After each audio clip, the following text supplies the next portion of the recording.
Bon, premièrement, je tiens à féliciter tout le peuple ivoirien. Ils nous ont bien accueillis chaleureusement. Bon, il faut dire qu'on a vu 2 matchs et on a eu 2 périodes. La première mi-temps, on a bien engagé avec beaucoup d'intensité de jeu. Voilà, on a marqué un but. Dieu merci, en seconde période, très tôt, on a marqué le deuxième but. Ça nous a permis quand même d'être plus tranquille, d'être plus à l'aise. Comme vous avez vu, on a eu beaucoup plus de difficultés par rapport au climat. C'est le premier match pour ces jeunes dans ces conditions. Deuxièmement, on a reçu 2 buts dans des moments très difficiles à la fin de la première mi-temps, à la 46e minute et à l'entame de la deuxième mi-temps à la première minute. Après, juste après, on a une expulsion d'un joueur qui a tout changé, beaucoup plus, qui nous a fait du mal.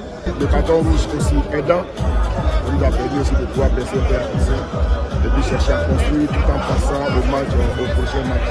Voilà, qui va se jouer dimanche. Et donc on va chercher à récupérer dans un premier temps. On a des blessés, on va chercher à les récupérer aussi. Pour pouvoir ce qu'on pourra faire, pour pouvoir affronter encore les Algériens. On s'attend à un match difficile, vu qu'on a gagné aller, et tout le monde doit venir avec la force de pouvoir nous battre tout ça. Donc on va essayer aussi de hausser le niveau pour pouvoir remporter la victoire ici.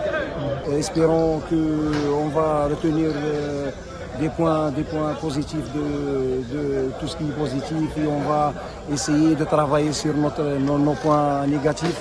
C'est un autre groupe de U20 qu'on a consulté depuis un certain moment. Ce sont les jeunes joueurs qui jouent la plupart au championnat U20. Il y a d'autres qui sont en première, en D2. Et on cherche à faire des sélections de U20.